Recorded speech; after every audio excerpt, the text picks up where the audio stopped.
Hi ಸ್ನೇಹಿತರೆ, ನಾನು ನಂಜನಾಯ್ಕ್, ಸ್ಪರ್ಧಾ ಕರ್ನಾಟಕ ಅಕಾಡೆಮಿ ಶಿವಮೊಗ್ಗದಿಂದ. ಸ್ಪರ್ಧಾ ಕರ್ನಾಟಕ ಯೂಟ್ಯೂಬ್ ಚಾನಲ್ಗೆ ನಿಮಗೆಲ್ಲರಿಗೂ ಕೂಡ ಆತ್ಮೀಯವಾದ ಸ್ವಾಗತ. ಸ್ನೇಹಿತರೆ, ಕರ್ನಾಟಕ ಜಿಯೋಗ್ರಫಿಗೆ ಸಂಬಂಧಪಟ್ಟಂತೆ 100 ಪ್ರಶ್ನೆಗಳ ಒಂದು ಸರಣಿ ವಿಡಿಯೋವನ್ನು ನಾನು ಬಿಡ್ತಾ ಇದ್ದೀನಿ. ಆ 100 ಕ್ವಶನ್ಸಲ್ಲಿ ಆಲ್ರೆಡಿ 60 ಪ್ರಶ್ನೆಗಳನ್ನು ಮೊದಲನೇ ಒಂದು ವಿಡಿಯೋದಲ್ಲಿ ಅನಾಲಿಸಿಸ್ ಮಾಡಿದ್ದೀನಿ. ಸ್ನೇಹಿತರೆ, ಇನ್ನು ಪೊಲೀಸ್ ಕಾನ್ಸ್ಟೇಬಲ್ ಎಕ್ಸಾಮ್ ಬರೆಯೋದಕ್ಕೆ ನೀವು ಏನು ಸಿದ್ಧತೆಯನ್ನು ನಡೆಸ್ತಾ ಇದ್ರಲ್ಲ, ನಿಮಗೆ ಯೂಸ್ ಆಗಲಿ ಅನ್ನುವಂಥ ಒಂದು ಉದ್ದೇಶದಿಂದ ಈ ಒಂದು ಸರಣಿ ವಿಡಿಯೋನ ನಾನು ಬಿಡ್ತಾ ಇರುವಂಥದ್ದು. ಇದು ಕರ್ನಾಟಕ ಜಿಯೋಗ್ರಫಿಗೆ ರಿಲೇಟೆಡ್ ಆದಂತಹ ಒಂದು ಕಾನ್ಸೆಪ್ಟ್ ಆಗಿರುತ್ತೆ. ಆ ಕರ್ನಾಟಕ ಜಿಯೋಗ್ರಫಿಯಲ್ಲಿ ಕೇಳಿರುವಂಥ 60 ಪ್ರಶ್ನೆಗಳನ್ನು ಹಿಂದಿನ ಒಂದು ವಿಡಿಯೋದಲ್ಲಿ ನಾನು ಕಂಪ್ಲೀಟ್ ಆಗಿರುವಂತಹ ಆ 60 ಕ್ವಶನಿಗೆ ಆನ್ಸರನ್ನು ನಿಮಗೆ ಕೊಟ್ಟಿದ್ದೀನಿ. ಸೊ ಯಾರು ಆ ಒಂದು ವಿಡಿಯೋನ ವಾಚ್ ಮಾಡಿಲ್ಲ, ದಯಮಾಡಿ ಆ ಒಂದು ವಿಡಿಯೋನ ವಾಚ್ ಮಾಡಿ. ನಿಮಗೆ ಅಲ್ಲಿ 60 ಕ್ವಶನ್ ಸಿಗುತ್ತೆ. ಇವತ್ತಿನ ಈ ಒಂದು ವಿಡಿಯೋದಲ್ಲಿ ನಿಮಗೆ ಇನ್ನು ರಿಮೈನಿಂಗ್ 40 ಕ್ವಶನ್ಸು ಯಾವುದೆಲ್ಲ ಇದ್ದಾವೆ, ಆದರೆ ಇಂಪಾರ್ಟೆಂಟ್ ಏನು, ಆ ಕ್ವಶನ್ಸ್ಗಳು ಯಾವೆಲ್ಲ ಎಕ್ಸಾಮಲ್ಲಿ ಇದ್ದು ಅನ್ನೋದ್ರ ಬಗ್ಗೆ ಇವತ್ತು ಚರ್ಚೆ ಮಾಡ್ತಾ ಹೋಗೋಣ. ಒಟ್ಟು 100 ಕ್ವಶನ್ಸ್ಗಳು ಕರ್ನಾಟಕ ಜಿಯೋಗ್ರಫಿಗೆ ಸಂಬಂಧಪಟ್ಟಂತೆ ನಿಮಗೆ ಸಿಗತ್ತೆ.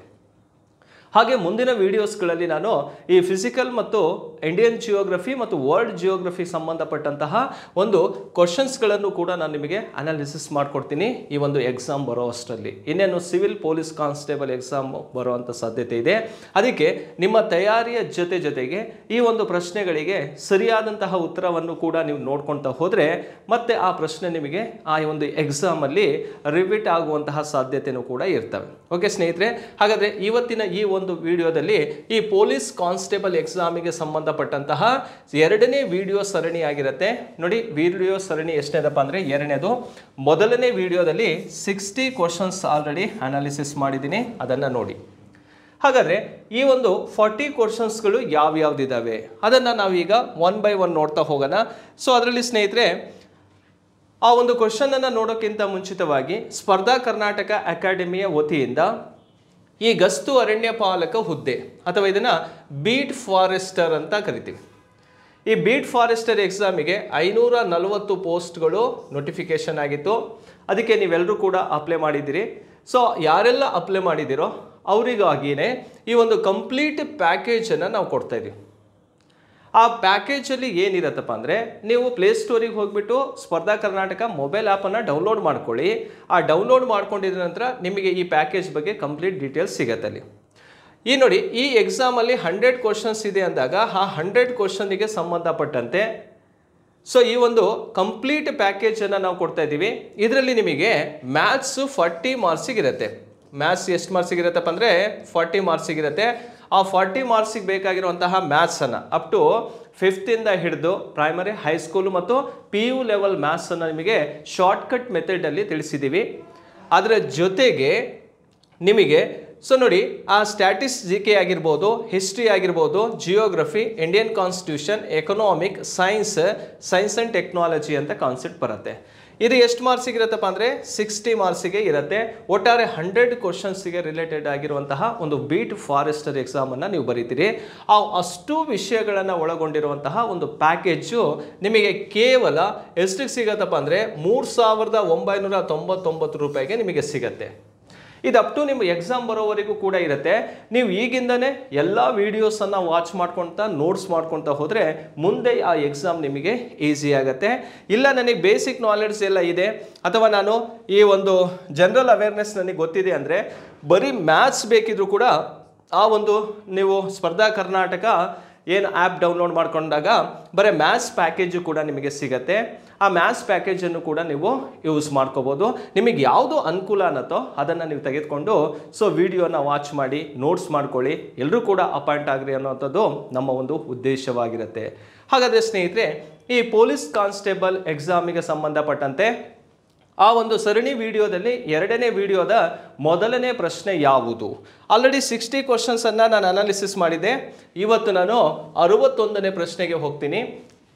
ಆ 61ನೇ ಪ್ರಶ್ನೆ ಏನಿದೆ ನೋಡಿ, ಕರ್ನಾಟಕದ ಕೈಗಾರಿಕೆಗಳ ಬಗ್ಗೆ ಕೇಳಿದನು. ಅದನ್ನು ನಾವು ಸ್ಥಾಪನೆಯಾಗಿರುವಂತಹ ಸ್ಥಳ ಯಾವುದು ಅಂತ ಮ್ಯಾಚ್ ಮಾಡಬೇಕಾಗತ್ತೆ. ಹಾಗಾದರೆ ಯಾವ್ಯಾವ ಕೈಗಾರಿಕೆಗಳಿದೆ ಅಂತ ನೋಡಿ. ಒಂದು ಸಿಮೆಂಟ್ ಕೈಗಾರಿಕೆ ಅಂತ ಇದೆ, ಸಕ್ಕರೆ ಕೈಗಾರಿಕೆ, ಕಾಗದ ಕೈಗಾರಿಕೆ, ಕಬ್ಬಿಣ ಮತ್ತು ಉಕ್ಕಿನ ಕೈಗಾರಿಕೆ ಅಂತ ಇದೆ. ಈ ಸಿಮೆಂಟ್ ಕೈಗಾರಿಕೆ ಈ 4 ಸ್ಥಳಗಳಲ್ಲಿ ಎಲ್ಲಿ ಕಂಡುಬರುತ್ತೆ ಅಂತ ಕೇಳಿದಾಗ ಸಿಮೆಂಟ್ ಕೈಗಾರಿಕೆಗಳು ಹೆಚ್ಚಾಗಿ ಕಂಡುಬರೋದು ಶಹಾಬಾದಲ್ಲಿ ಕಂಡುಬರುತ್ತೆ. ಹಾಗೆ ಸಕ್ಕರೆ ಕೈಗಾರಿಕೆ ಎಲ್ಲಿದೆಯಪ್ಪ ಅಂದರೆ ಉಘಾರ್ ಎಂಬಲ್ಲೇ ಕಂಡುಬರುತ್ತೆ. ಕಾಗದ ಕೈಗಾರಿಕೆ ಇರುವಂಥದ್ದು ಎಲ್ಲಪ್ಪ ಅಂದರೆ ದಾಂಡೇಲಿಯಲ್ಲಿ ಕಂಡುಬರುತ್ತೆ. ಕಬ್ಬಿಣ ಮತ್ತು ಉಕ್ಕಿನ ಕೈಗಾರಿಕೆ ಎಲ್ಲಿದೆಯಪ್ಪ ಅಂದರೆ ತೋರಣಗಲ್ಲಲ್ಲೇ ಕಂಡುಬರುತ್ತೆ. ಇವು ಕರ್ನಾಟಕದ ಪ್ರಮುಖ ಕೈಗಾರಿಕೆಗಳು.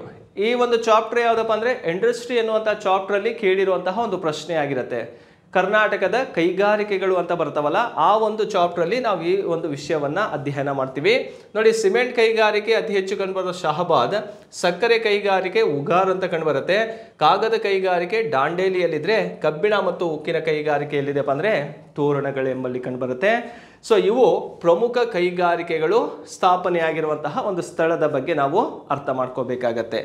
ನೆಕ್ಸ್ಟ್ ಪ್ರಶ್ನೆಗೆ ಹೋಗೋಣ ಸ್ನೇಹಿತರೆ. 68ನೇ ಪ್ರಶ್ನೆ, ಭಾರತದ ಸಿಲಿಕಾನ್ ಕಣಿವೆ ಅಂತೇಳಿ ಯಾವ ಸ್ಥಳವನ್ನು ಕರಿತೀವಿ ಅಂತ. ಆಪ್ಷನಲ್ಲಿ ಬೆಂಗಳೂರು ಇದೆ, ಚೆನ್ನೈ ಇದೆ, ಹೈದರಾಬಾದ್ ಇದೆ, ಮುಂಬೈ ಅಂತ ಇದೆ. ಈ 4ರಲ್ಲಿ ಸರಿಯಾದಂಥ ಉತ್ತರ ಯಾವುದಪ್ಪ ಅಂದರೆ ಎ ಅನ್ನೋದು ಸರಿಯಾಗಿರುವಂಥ ಉತ್ತರವಾಗಿರುತ್ತೆ. ಭಾರತದ ಸಿಲಿಕಾನ್ ಕಣಿವೆ ಅಂತ ಕರೆಯುವಂಥದ್ದು ಯಾವುದಪ್ಪ ಅಂದರೆ ಬೆಂಗಳೂರು ನಗರಕ್ಕೆ. ಹಿಂದಿನ ವಿಡಿಯೋ ಸರಣಿಯಲ್ಲಿ ಅದೇ ಬೆಂಗಳೂರು ನಗರಕ್ಕೆ ಗಾರ್ಡನ್ ಸಿಟಿ ಅಂತ ಕರಿತೀವಿ, ಎಲೆಕ್ಟ್ರಾನಿಕ್ ಸಿಟಿ ಅಂತಲೂ ಕೂಡ ಕರಿತೀವಿ. ಆ ಪ್ರಶ್ನೆಯನ್ನು ಕೂಡ ಕೇಳಿದ್ದಾನೆ.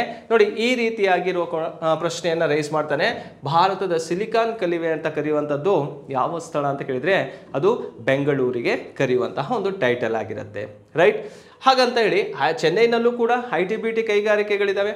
ಸಿಲಿಕಾನ್ ಕಣಿವೆ ಅಂತ ಕರೆಯುವಂಥ ಉದ್ದೇಶ ಏನಪ್ಪ ಅಂದರೆ IT-BT ಕೈಗಾರಿಕೆಗಳು, ಮಾಹಿತಿ ತಂತ್ರಜ್ಞಾನ ಮತ್ತು ಜೈವಿಕ ತಂತ್ರಜ್ಞಾನ ಕೈಗಾರಿಕೆಗಳ ಸಂಖ್ಯೆ ಈ ಒಂದು ಬೆಂಗಳೂರು ನಗರದಲ್ಲಿ ಬಹಳಷ್ಟು ಇದೆ. ಬಹಳಷ್ಟು ವಿದೇಶಿ ಕಂಪನಿಗಳು ಇಲ್ಲಿ ಬಂದು ನೆಲೆಸಿರೋದ್ರಿಂದ ಆ ಸ್ಥಳವನ್ನು ಸಿಲಿಕಾನ್ ಕಣಿವೆ ಅಂತಲೇ ಕರಿತೀವಿ. ನೆಕ್ಸ್ಟ್ 63ನೇ ಪ್ರಶ್ನೆಗೆ ಹೋಗೋಣ. ಬೆಂಗಳೂರಿನಲ್ಲಿರುವಂತಹ ವಿಮಾನ ತಯಾರಿಕಾ ಕಾರ್ಖಾನೆ ಹೆಸರೇನು? ಭಾರತದ ಅತಿ ದೊಡ್ಡ ವಿಮಾನ ತಯಾರಿಕಾ ಘಟಕ ಬೆಂಗಳೂರಿನಲ್ಲಿದೆ. ಅದರ ಹೆಸರು ಏನು ಅಂತ ಕೇಳಿದ್ದಾನೆ. HAL ಅಂತ. HAL ಅಂತ ಕರಿತೀವಿ. ನೋಡಿ, HAL ಸ್ಥಾಪನೆಯಾಗಿದ್ದು ಯಾವಾಗ ಅಂತ ಕೇಳಿರುವಂಥ ಪ್ರಶ್ನೆ ಹಿಂದಿನ ವಿಡಿಯೋದಲ್ಲಿ ನಾನು ಆನ್ಸರ್ ಹೇಳಿದ್ದೀನಿ. ಈ ಕೇಳಿರುವಂಥದ್ದೇನು, ಬೆಂಗಳೂರಿನಲ್ಲಿ ವಿಮಾನ ತಯಾರಿಕಾ ಕಾರ್ಖಾನೆ ಹೆಸರು ಏನು ಅಂತ ಕೇಳಿದಾಗ HAL ಆಗಿರುತ್ತೆ. ಹಿಂದೂಸ್ತಾನ್ ಏರೋನಾಟಿಕ್ ಲಿಮಿಟೆಡ್ ಅಂತ. ಇದು ಭಾರತದ ಅತಿ ದೊಡ್ಡ ವಿಮಾನ ತಯಾರಿಕಾ ಘಟಕನೂ ಕೂಡ ಆಗಿರುತ್ತೆ. 63ನೇ ಪ್ರಶ್ನೆಗೆ ಬಿ ಅನ್ನೋದು ಸರಿಯಾಗಿರುವಂಥ ಉತ್ತರವಾಗಿರುತ್ತೆ. ನೆಕ್ಸ್ಟ್ ಸ್ನೇಹಿತರೆ, 64ನೇ ಪ್ರಶ್ನೆಗೆ ಹೋಗೋಣ. ಕಬ್ಬಿಣ ಮತ್ತು ಉಕ್ಕು ಸ್ಥಾವರಕ್ಕೆ ಪ್ರಸಿದ್ಧ ನಗರ ಯಾವುದು? ಕರ್ನಾಟಕದಲ್ಲಿರುವಂತಹ ಒಂದು ನಗರ. ಕೈಗಾ, ಭದ್ರಾವತಿ, ಬೆಂಗಳೂರು, ಮಂಡ್ಯ ಅಂತ ಇದೆ. ನೋಡಿ, ಕಬ್ಬಿಣ ಮತ್ತು ಉಕ್ಕಿನ ಕೈಗಾರಿಕೆಗೆ ಪ್ರಸಿದ್ಧವಾಗಿರುವಂತಹ ನಗರ ಯಾವುದಪ್ಪ ಅಂದರೆ ಅದು ಭದ್ರಾವತಿ ಆಗಿರುತ್ತೆ. ಈ ಭದ್ರಾವತಿ ಅನ್ನುವಂಥದ್ದು ಯಾವ ಜಿಲ್ಲೆಯಲ್ಲಿದೆಯಪ್ಪ ಅಂದರೆ ಶಿವಮೊಗ್ಗ ಜಿಲ್ಲೆಯಲ್ಲಿ ಕಂಡುಬರೋದು. ಯಾವ ಜಿಲ್ಲೆಯಲ್ಲಿದೆ? ಶಿವಮೊಗ್ಗ ಜಿಲ್ಲೆಯಲ್ಲಿ ಕಂಡುಬರುವಂತಹ ಒಂದು ಪ್ರಮುಖ ಸ್ಥಳವಾಗಿರುತ್ತೆ ಭದ್ರಾವತಿ. ಈ ಭದ್ರಾವತಿ ಎನ್ನುವಂಥದ್ದು ಫಸ್ಟ್ ಒಂದು ಕಂಪನಿ ಇಲ್ಲಿ ಎಸ್ಟಾಬ್ಲಿಷ್ ಆಗಿತ್ತು. ಯಾವಾಗ ಅಂತ ಕೇಳಿದರೆ 1923ರಲ್ಲಿ. ಆ 1923ರಲ್ಲಿ ಏನು ಭದ್ರಾವತಿಯಲ್ಲಿ ಕಬ್ಬಿಣ ಮತ್ತು ಉಕ್ಕಿನ ಕೈಗಾರಿಕೆ ಸ್ಥಾಪನೆ ಆಯ್ತಲ್ಲ, ಇದು ದಕ್ಷಿಣ ಭಾರತದ ಮೊಟ್ಟ ಮೊದಲ ಕಬ್ಬಿಣ ಮತ್ತು ಉಕ್ಕಿನ ಕೈಗಾರಿಕೆ ಆಗಿತ್ತು. First iron and steel industry in south India ಅಂತಲೇ ಕನ್ಸಿಡರ್ ಮಾಡ್ತೀವಿ ಈ ಒಂದು ಕೈಗಾರಿಕೆಯನ್ನು ಭದ್ರಾವತಿಯಲ್ಲಿ. ಸೊ ಅದನ್ನು ಫಸ್ಟ್ ಕರಿತಾ ಇದ್ದಂತಹ ಹೆಸರು MISL ಅಂತ ಕರಿತಿದ್ರು. Mysuru iron and steel limited ಅಂತ ಕರಿತಿದ್ರು. ಸೊ ಆ ಕೈಗಾರಿಕೆಯನ್ನು ಸೇಲ್ ಎನ್ನುವಂಥದ್ದು SAIL ಅಂತ, sale steel authority of India limited ಏನು ಮಾಡ್ತಪ್ಪ ಅಂದರೆ 1989ರಲ್ಲಿ ಅದಕ್ಕೆ ರೀನೇಮ್ ಮಾಡಿ VISL ಅಂತ ಮರುನಾಮಕರಣ ಮಾಡಿದರು. ಅಂದರೆ Vishweshwara iron and steel limited ಅಂತ ಕರೆದ್ರು. ಹಾಗಾಗಿ ಈ ಭದ್ರಾವತಿಯನ್ನು ಕರ್ನಾಟಕದಲ್ಲಿ ಯಾವ ರೀತಿ ಐಡೆಂಟಿಫೈ ಮಾಡ್ತಾರಪ್ಪ ಅಂದರೆ ಕಬ್ಬಿಣ ಮತ್ತು ಉಕ್ಕು ಸ್ಥಾವರಕ್ಕೆ ಪ್ರಸಿದ್ಧವಾದಂತಹ ನಗರ ಅಂತ ಕರಿತೀವಿ ಭದ್ರಾವತಿಗೆ. ಕ್ಲಿಯರ್? ಕೈಗಾ ಅನ್ನುವಂಥದ್ದು ಯಾವುದಕ್ಕೆ ಫೇಮಸ್ ಅಂದರೆ ಮುಂದೆ ಪ್ರಶ್ನೆ ಇದೆ, ಆದರೂ ನೋಡೋದಾದರೆ ಅಣು ಸ್ಥಾವರ ಕಂಡುಬರುತ್ತೆ. ಸೊ ಬೆಂಗಳೂರು ಇನ್ನೇನು ಸಿಲಿಕಾನ್ ಕಣಿವೆ ಕಂಡುಬರುತ್ತೆ. ಹಾಗೆ ಮಂಡ್ಯ ಸಕ್ಕರೆ ಕೈಗಾರಿಕೆಗಳಿಗೆ ಪ್ರಸಿದ್ಧವಾದಂತಹ ಒಂದು ಸ್ಥಳವಾಗಿರುತ್ತೆ. ಇದು 64ನೇ ಪ್ರಶ್ನೆಗೆ ಸರಿಯಾದಂಥ ಒಂದು ಉತ್ತರವನ್ನು ನೋಡ್ಬೋದು. ನೆಕ್ಸ್ಟ್ ನೋಡಿ, 65ನೇ ಪ್ರಶ್ನೆ. ಕರ್ನಾಟಕ ಕಲಬುರ್ಗ ಜಿಲ್ಲೆ ಪ್ರಸಿದ್ಧವಾಗಿರೋದು ಅಥವಾ ಗುಲ್ಬರ್ಗ ಜಿಲ್ಲೆ ಯಾವುದಕ್ಕೆ ಪ್ರಸಿದ್ಧ ಅಂತ ಇದೆ.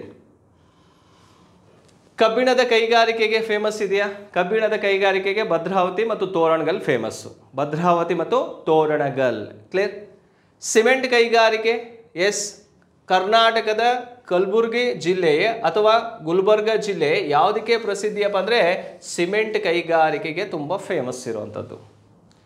ಯಾಕೆ ಸಿಮೆಂಟ್ ಕೈಗಾರಿಕೆಗೆ ಫೇಮಸ್ ಅಂತ ಕೇಳಿದಾಗ, ಆ ಸಿಮೆಂಟ್ ಕೈಗಾರಿಕೆಗಳು ನೆಲೆ ನಿಲ್ಲುವಂಥದ್ದು ಯಾವುದರ ಆಧಾರದ ಮೇಲೆ ಅಂತ ಕೇಳಿದಾಗ ಅಲ್ಲಿ ಕಚ್ಚಾ ವಸ್ತು ಇರೋದ್ರ ಆಧಾರದ ಮೇಲೆ ನೆಲೆ ನಿಲ್ತವೆ.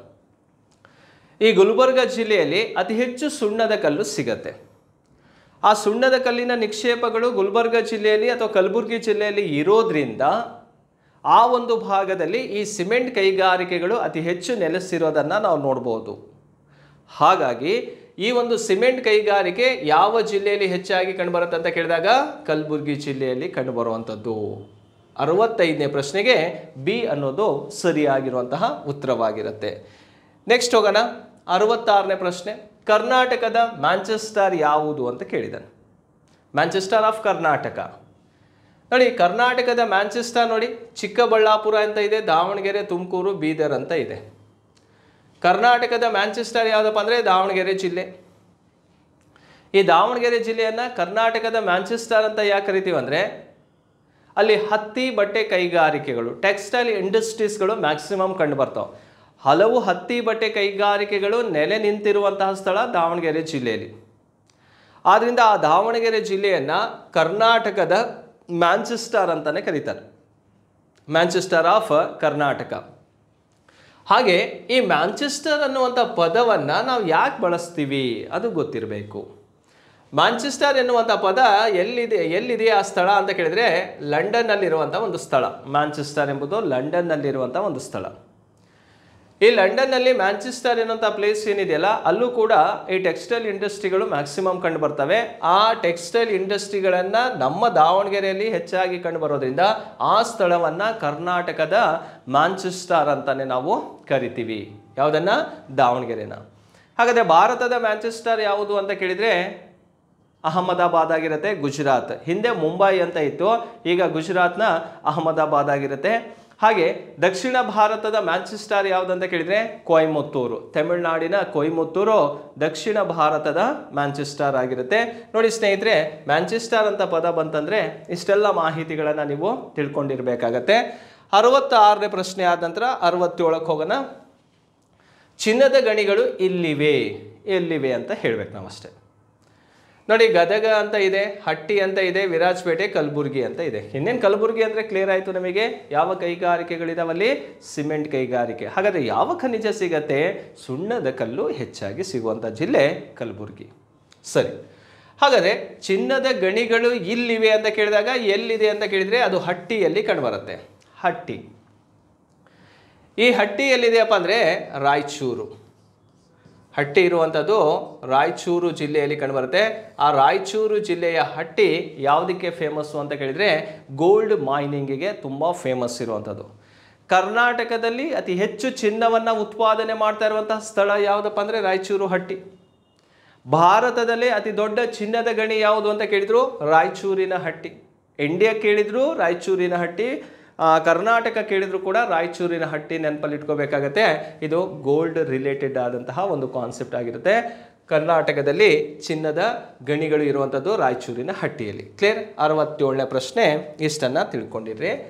68ನೇ ಪ್ರಶ್ನೆ ಏನಿದೆ ನೋಡಿ, ಕಬ್ಬಿಣ, ತಾಮ್ರ, ಚಿನ್ನ ಸಿಗುವ ಏಕೈಕ ರಾಜ್ಯ ಯಾವುದು ಅಂತ ಕೇಳಿದ್ದಾನೆ. ಇಲ್ಲಿ 3 ಕಾನ್ಸೆಪ್ಟ್. ಐರನ್ ಓರ್ ಕೇಳಬೇಕು, ನೆಕ್ಸ್ಟ್ ಕಾಪರ್ ಕೇಳುತ್ತೆ, ತಾಮ್ರ ಮತ್ತು ಗೋಲ್ಡನ್ನು ಕೂಡ ಕೇಳಿದ್ದಾನೆ. ಈ 3 ಸಿಗುವಂಥ ರಾಜ್ಯ ಯಾವುದು? ಕೋಲಾರ ರಾಜ್ಯ ಅಲ್ಲ, ಅದು ಜಿಲ್ಲೆ ಅನ್ನೋದು ನಮಗೆಲ್ಲ ಗೊತ್ತಾಗತ್ತೆ. ರಾಜಸ್ಥಾನ್ ಅಂತ ಇದೆ, ರಾಜಸ್ಥಾನದಲ್ಲಿ ಬೆಳ್ಳಿ ಅತಿ ಹೆಚ್ಚಾಗಿ ಸಿಗತ್ತೆ. ತಮಿಳ್ನಾಡಿದೆ, ತಮಿಳ್ನಾಡು ಎಲ್ಲ ಖನಿಜಗಳು ಕೂಡ ಸಿಗ್ತವೆ, ಅದರಲ್ಲಿ ಕೂಡ ಕಲ್ಲಿದ್ದಲು ಸಿಗತ್ತೆ ಆ ನೈವೇಲಿ ಎಂಬ ಸ್ಥಳದಲ್ಲಿ. ಆದರೆ ಈ 3 ಸಿಗುವಂಥದ್ದು ಎಲ್ಲಿ ಅಂತ ಕೇಳಿದರೆ ಕರ್ನಾಟಕದಲ್ಲಿ ಸಿಗತ್ತೆ. ಹಾಗಾದರೆ ಕರ್ನಾಟಕದಲ್ಲಿ ಕಬ್ಬಿಣದ ಅದಿರು ಸಿಗತ್ತೆ ಅನ್ನೋದಾದರೆ ಇಡೀ ಭಾರತದಲ್ಲಿ ಅತಿ ಹೆಚ್ಚು ಕಬ್ಬಿಣದ ಅದಿರನ್ನು ಹೊಂದಿರುವಂಥ ರಾಜ್ಯಗಳಲ್ಲಿ ಕರ್ನಾಟಕನೂ ಒಂದಾಗಿದೆ.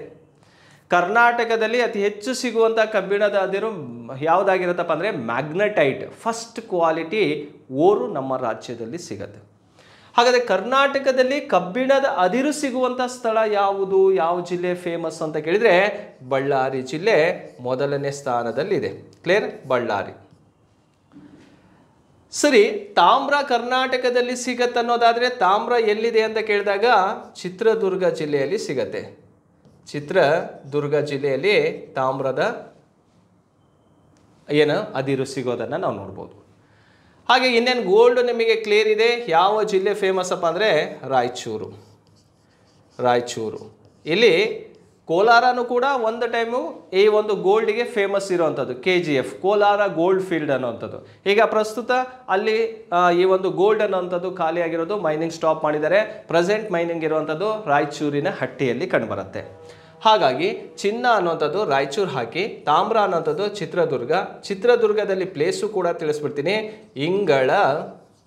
ಇಂಗಳ ದಾಳು ಈ ಸ್ಥಳದಲ್ಲಿ ಸಿಗತ್ತೆ. ಇದು ಇಂಪಾರ್ಟೆಂಟ್, ಬಹಳಷ್ಟು ಎಕ್ಸಾಮಲ್ಲಿ ಬಂದಿರುವಂಥ ಪ್ರಶ್ನೆ ಇದು, ಇಂಗಳ ದಾಳು ಅಂಥೇಳಿ. ಹಾಗೆ ಬಳ್ಳಾರಿಯಲ್ಲಿ ಸಿಗುವಂಥದ್ದು ಕಬ್ಬಿಣದ ಅದಿರು. ಆ ಬಳ್ಳಾರಿ ಜಿಲ್ಲೆಯನ್ನು ಬಿಟ್ಟರೆ ಮತ್ತೆ ಯಾವ ಜಿಲ್ಲೆಯಲ್ಲಿ ಹೆಚ್ಚಾಗಿ ಸಿಗತ್ತಪ್ಪ ಅಂದರೆ ಈಗ ವಿಜಯನಗರ ಜಿಲ್ಲೆ ಅಂತ ಐತಲ್ಲ, ವಿಜಯನಗರ ಜಿಲ್ಲೆ ಅಂದರೆ ಹೊಸಪೇಟೆ ಭಾಗದಲ್ಲಿ ಸಿಗತ್ತೆ. ಅದು ಬಿಟ್ಟರೆ ಮತ್ತೆ ಯಾವ ಜಿಲ್ಲೆಯಲ್ಲಿ ಸಿಗತ್ತಪ್ಪ ಅಂದರೆ ಚಿಕ್ಕಮಗಳೂರು ಜಿಲ್ಲೆಯಲ್ಲೂ ಕೂಡ ಹೆಚ್ಚಾಗಿ ಸಿಗತ್ತೆ ಐರನ್ ಓರ್ ಅನ್ನುವಂಥದ್ದು. ಇದು ಕಬ್ಬಿಣದ ಅದಿರಿನ ಬಗ್ಗೆ ಗೊತ್ತಿಲ್ಲ.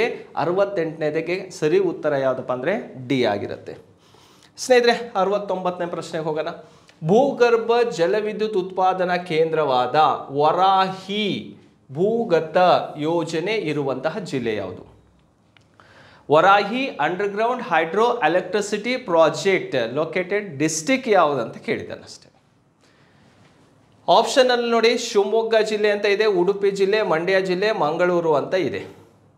ಭೂಗರ್ಭ ಜಲವಿದ್ಯುತ್ ಉತ್ಪಾದನಾ ಕೇಂದ್ರ ಇರುವಂಥ ಜಿಲ್ಲೆ ಯಾವುದಪ್ಪ ಅಂದರೆ ಉಡುಪಿ ಜಿಲ್ಲೆಯಲ್ಲಿ ಕಂಡುಬರುತ್ತೆ. ಉಡುಪಿ ಜಿಲ್ಲೆ.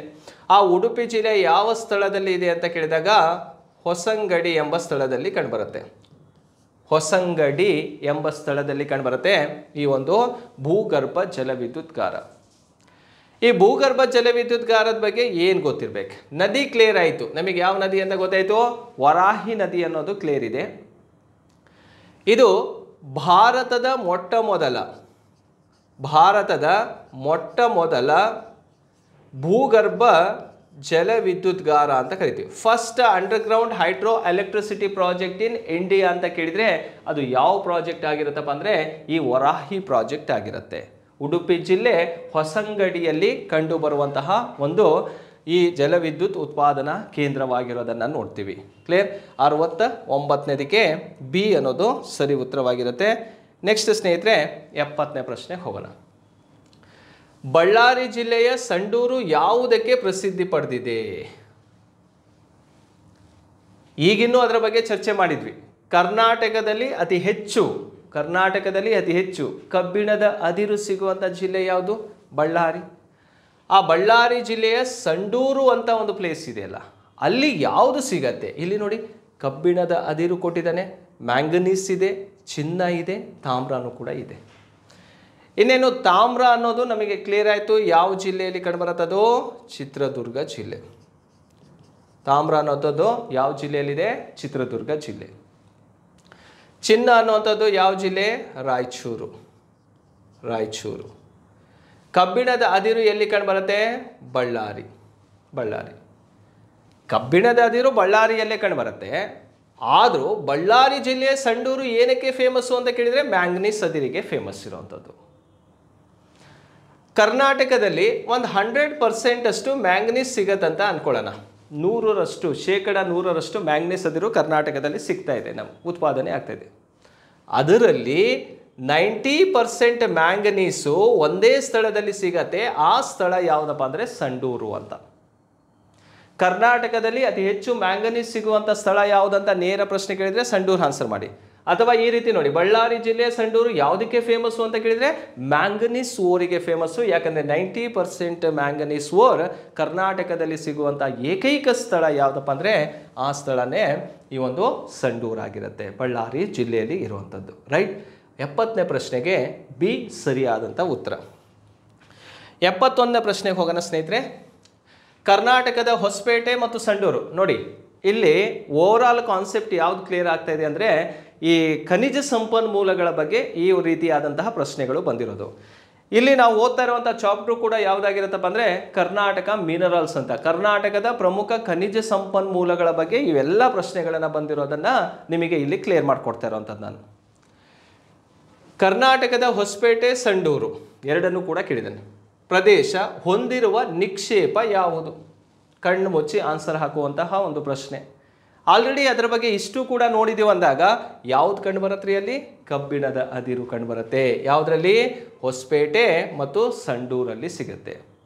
ಬರೀ ಸಂಡೂರು ಅಂತ ಕೇಳಿದಾಗ ಏನಂತ ಆನ್ಸರ್ ಮಾಡಿ? ಮ್ಯಾಂಗನೀಸ್ ಅದಿರನ್ನು ಆನ್ಸರ್ ಮಾಡಬೇಕು. ಅವನು ಕೇಳಿರೋದು ಹೊಸಪೇಟೆ ಸಂಡೂರು. ಹಾಗಂತೇಳಿ ಸಂಡೂರಲ್ಲಿ ಕಬ್ಬಿಣದ ಅದಿರು ಇಲ್ಲ ಅಂತಲ್ಲ, ಕಬ್ಬಿಣದ ಅದಿರು ಸಿಗತ್ತೆ, ಹೆಚ್ಚು ಮ್ಯಾಂಗನೀಸ್ ಅದಿರು ಸಿಗೋದನ್ನು ನಾವು ನೋಡ್ತೀವಿ. ಹಾಗಾಗಿ ಹೊಸಪೇಟೆ ಮತ್ತು ಸಂಡೂರು ಯಾವುದಕ್ಕೆ ಫೇಮಸ್ ಅಪ್ಪ ಅಂದರೆ ಕಬ್ಬಿಣದ ಅದಿರು. ಇನ್ನೇನು ನಿಮಗೆ ಚಿನ್ನ ಎಲ್ಲಿದೆ ಅಂತ ಗೊತ್ತಾಯಿತು. ಎಲ್ಲಿ? ರಾಯಚೂರು ಇದೆ. ಹಾಗಾದರೆ ತಾಮ್ರ ಎಲ್ಲಿದೆ? ಚಿತ್ರದುರ್ಗದಲ್ಲಿದೆ. ಬೆಳ್ಳಿ ಎಲ್ಲಿದೆ? ಬೆಳ್ಳಿನೂ ಕೂಡ ರಾಯಚೂರಿನ ಹಟ್ಟಿಯಲ್ಲಿದೆ ಮತ್ತು KGF ಅಲ್ಲಿ ಕಂಡುಬರುತ್ತೆ. ಕೋಲಾರ ಗೋಲ್ಡ್ ಫೀಲ್ಡಲ್ಲೂ ಕೂಡ ಏನಿದೆಯಪ್ಪ ಅಂದರೆ ಬೆಳ್ಳಿ ಸಿಗುವಂತಹ ಸ್ಥಳಗಳಾಗಿರ್ತವೆ. ನೋಡಿ, ಈಗ ಬೆಳ್ಳಿ ಇಂಪಾರ್ಟೆಂಟ್ ಏನಂತ ನಮಗೆ ಗೊತ್ತಾಯಿತು, ಯಾವ ಸ್ಥಳದಲ್ಲಿ ಸಿಗತ್ತಂತನೂ ಕೂಡ ಕ್ಲಿಯರ್ ಆಯಿತು. 71ನೇ ಪ್ರಶ್ನೆಗೆ ಇದು ಸರಿಯಾದಂಥ ಉತ್ತರ ಡಿ. ಓಕೆ, ನೆಕ್ಸ್ಟ್ ಸ್ನೇಹಿತರೆ 72ನೇ ಕ್ವಶನಿಗೆ ಹೋಗೋಣ. ಕುದುರೆಮುಖ ಹೆಸರಾಗಿರುವುದು. ನೋಡೋಕ್ಕೆ ಆ ಬೆಟ್ಟ ಹೇಗಿದೆಯಪ್ಪ ಅಂದರೆ ಕುದುರೆ ಮುಖದಂತೆ ಕಾಣಿಸುತ್ತೆ. ಈ ಕುದುರೆಮುಖ ಬೆಟ್ಟ ಯಾವ ಜಿಲ್ಲೆಯಲ್ಲಿದೆ ಅಂತ ಕೇಳಿದರೆ ಇದು ಚಿಕ್ಕಮಗಳೂರು ಜಿಲ್ಲೆಯಲ್ಲಿ ಕಂಡುಬರುತ್ತೆ. ಚಿಕ್ಕಮಗಳೂರು ಜಿಲ್ಲೆಯಲ್ಲಿರೋದೇ ಕುದುರೆಮುಖ. ಆ ಕುದುರೆಮುಖ ಏನಿದೆಯಪ್ಪ ಅಂದರೆ ನ್ಯಾಷನಲ್ ಪಾರ್ಕು ಕೂಡ ಇದೆ. ಕುದುರೆಮುಖ ರಾಷ್ಟ್ರೀಯ ಉದ್ಯಾನವನ ಯಾವ ಜಿಲ್ಲೆಯಲ್ಲಿದೆ? ಚಿಕ್ಕಮಗಳೂರು ಜಿಲ್ಲೆ ಇದೆ. ಹಾಗಾದರೆ ಕುದುರೆಮುಖ ಹೆಸರಾಗಿರೋದು ಇಲ್ಲಿ ರಾಷ್ಟ್ರೀಯ ಉದ್ಯಾನವನ ಕೊಟ್ಟಿಲ್ಲ. ಅವನು ಏನು ಕೊಟ್ಟಿದ್ದಾನಪ್ಪ ಅಂದರೆ ಅದೇ ಖನಿಜ ಸಂಪನ್ಮೂಲದ ಬಗ್ಗೆ ಕೊಟ್ಟಿರುವಂಥದ್ದು. ನೋಡಿ, ಕಬ್ಬಿಣದ ಅದಿರು ಇದೆ, ತಾಮ್ರ ಇದೆ, ಚಿನ್ನ ಇದೆ, ಕಲ್ಲಿದ್ದಲಿದೆ. ಕರ್ನಾಟಕದಲ್ಲಿ ಕಲ್ಲಿದ್ದಲಿನ ಪ್ರಮಾಣ ಇಲ್ಲ, ಎಲ್ಲೋ ಇದ್ರೆ ಸ್ವಲ್ಪ ಪ್ರಮಾಣ ಅಷ್ಟೇ, ಕರ್ನಾಟಕದಲ್ಲಿ ಕಂಡು ಬರಲ್ಲ.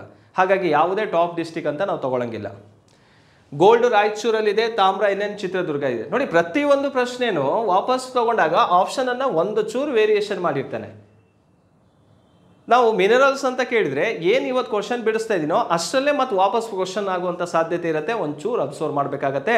ಆ ಕ್ವಶನಿಗೆ ಹೇಗೆ ನಾವು ಅರ್ಥೈಸ್ಕೋಬೇಕು, ಹೇಗೆ ಕ್ವಶನನ್ನು ರಿಪೀಟ್ ಕೇಳ್ತಾ ಬಂದನಂತನೂ ಕೂಡ ನೋಡಿಕೊಂಡ್ರೆ ಈ ಪೊಲೀಸ್ ಎಕ್ಸಾಮ್ ಏನಿರುತ್ತೋ ಅದರಲ್ಲಿ ಕೇಳುವಂತಹ ಮಿನರಲ್ಸ್ ರಿಲೇಟೆಡ್ ಕ್ವಶನ್ಸನ್ನು ಈಸಿಯಾಗಿ ಆನ್ಸರ್ ಮಾಡ್ಬೋದು ಸ್ನೇಹಿತರೆ. ಓಕೆ, ಇಲ್ಲಿ ಎರಡೂ ಕೂಡ ಗೊತ್ತಾಯಿತು, ಚಿನ್ನ ತಾಮ್ರ ಗೊತ್ತಾಯಿತು. ಕುದುರೆಮುಖ ಏನಕ್ಕೆ ಫೇಮಸ್ ಅಪ್ಪ ಅಂದರೆ ಚಿಕ್ಕಮಗಳೂರು ಜಿಲ್ಲೆ ಫೇಮಸ್ ಇರೋದೇ ಯಾವುದಕ್ಕಂದರೆ ಕಬ್ಬಿಣದ ಅದಿರಿನ ಬಗ್ಗೆ. ಈ ಕುದುರೆಮುಖ ಭಾಗದಲ್ಲಿ ಕಬ್ಬಿಣದ ಅದಿರು ಫಸ್ಟು ಭಾಳಷ್ಟು ಸಿಗ್ತಾಯಿತ್ತು.